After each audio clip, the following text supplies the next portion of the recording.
马祖防卫指挥部传出讲，去互诈骗集团渗透，有官兵和诈骗集团交结，甚至阿兵哥呢，甲这银行口座就互因使用，变作是人头小户，逐个月挺好摕3000到5000不等，涉案人数超过60人，已经移送检方侦办。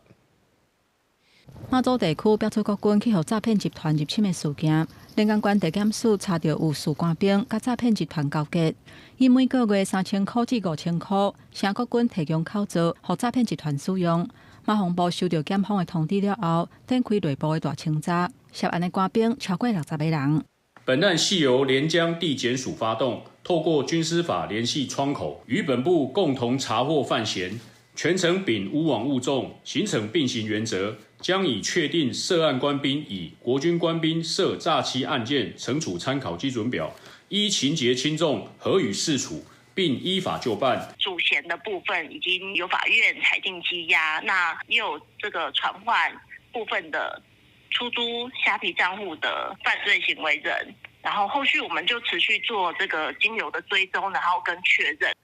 检方查出马防部一个姓詹的上司，涉嫌甲东跑收集黑皮卖物件的小号，甲别定的金融口座，转租予不法集团使用来收钱。目前要持续扩大追查当中，也若立委烦恼诈骗集团掌握军人的口座、个资甲犯罪证据，敢要摕来威胁国军交出机密的资料，爱赶紧来防范。这些诈骗集团，他们很多都是跨国的，他有没有可能因为掌握了你们的犯罪？然后回过头来逼迫你们交出国防的资讯，这会造成国安的破口，所以这个事情不能够等闲视之。马防部不仅要把这些人绳之以法，该汰除就汰除。至于有人说一次汰除这么多人哈，是不是影响战力？这一群人如果还留在部队，那才真的是影响国安、影响战力。军方强调讲，案件爆出来了后，马防部随依法主动清查甲处理，已经完成战备编组甲兵力的调整，在无影响防区战备任务的前提之下，甲冲击降到上低，嘛持续强化法纪教育甲反诈骗的宣导，建立官兵守法的意识，确保战力稳定。